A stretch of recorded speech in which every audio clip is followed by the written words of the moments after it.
पाठ 9 जुम्मन काका। आरंभ करने से पहले वर्तमान समय में गांव के लोग शहर की तरफ पलायन कर रहे हैं। इसका सबसे बड़ा कारण व्यवसाय और शहरी जीवन की ओर बढ़ता आकर्षण है।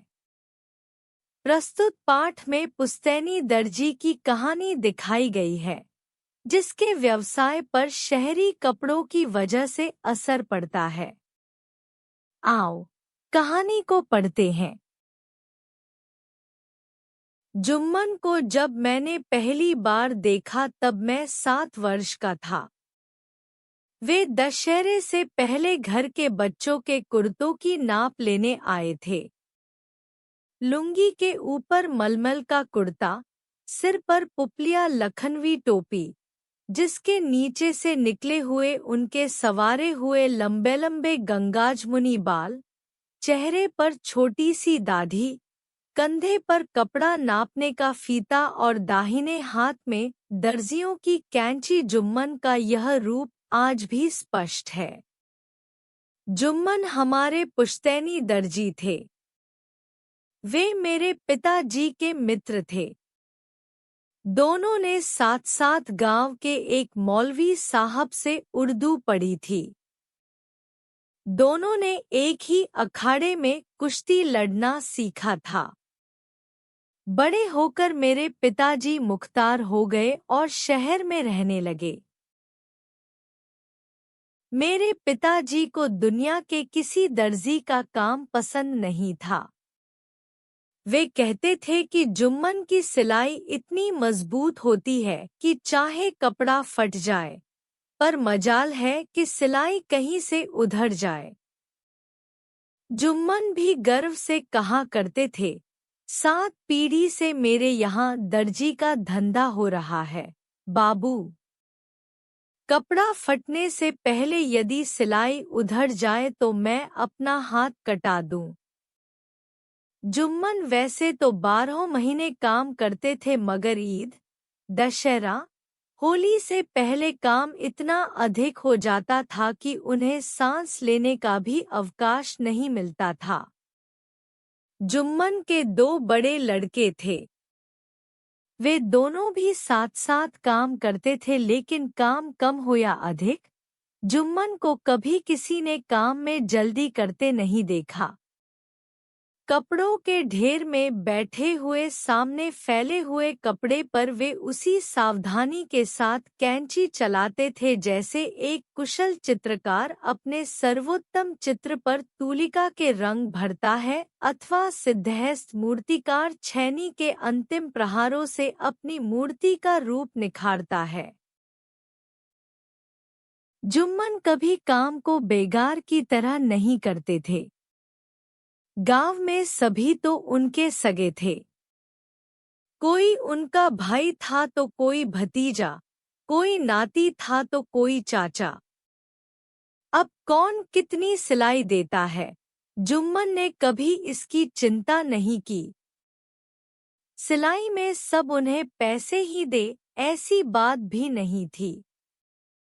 गांव की ग्वालनों ने दूध दही छोड़कर उन्हें कभी कुछ नहीं दिया।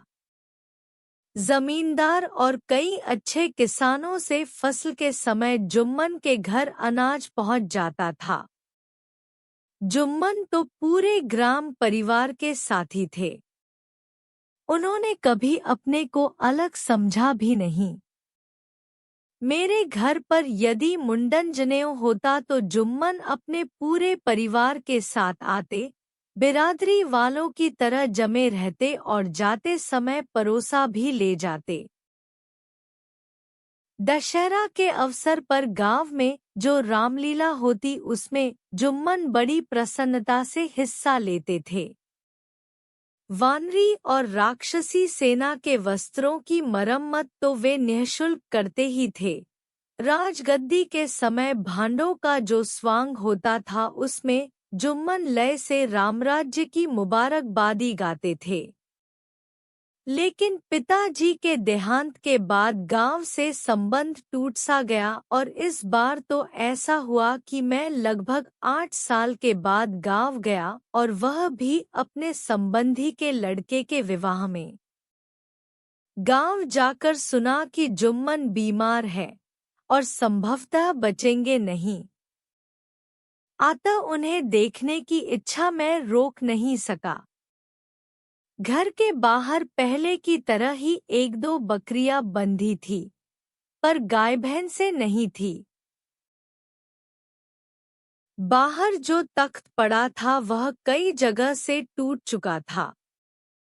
पिछले दिनों जुम्मन के यहाँ जब बहुत अधिक भीड़ हो जाती थी तो उनके ग्राहक इसी पर बैठा करते थे, पर आज तख्त को देखने से ऐसा लगा जैसे बहुत आदमी उस पर बैठने नहीं आते।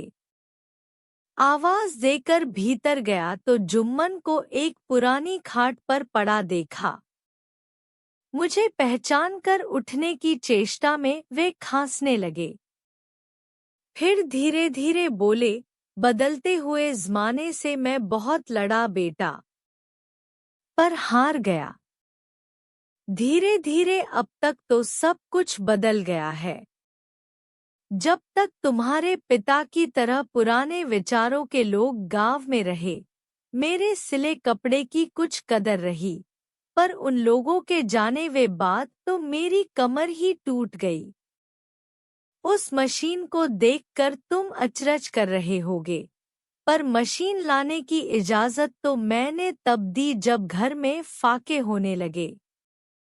गांव के लोगों को जब विलायती कपड़े ही पसंद आने लगे और उन्होंने हथकरघे पर तैयार मोटे कपड़े लेने बंद कर दिए तो जुलाहे अपनी रोटी कमाने के लिए शहर से सिलाई मशीन ले आए।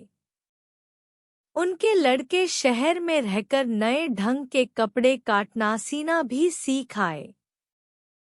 वे कम पैसे लेकर जल्दी सिलाई करने लगे। आने दो आने में उनका काम चल जाता था। मेरे हाथ की सिलाई महंगी लगने लगी।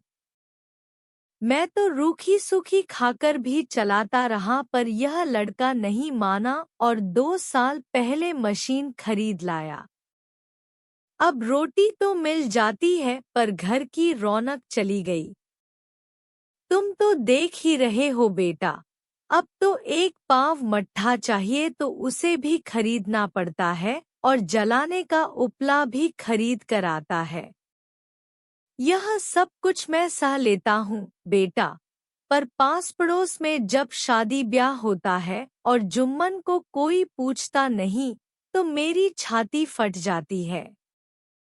एक दिन था गांव की जितनी शादियां हुईं, जुम्मन के सिले हुए जामे जोड़े को पहनकर हुई और आज।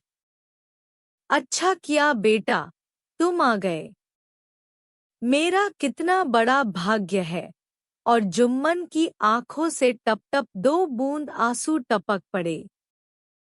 उन्हें देखकर मेरी भी आंखें नम हो गई थी।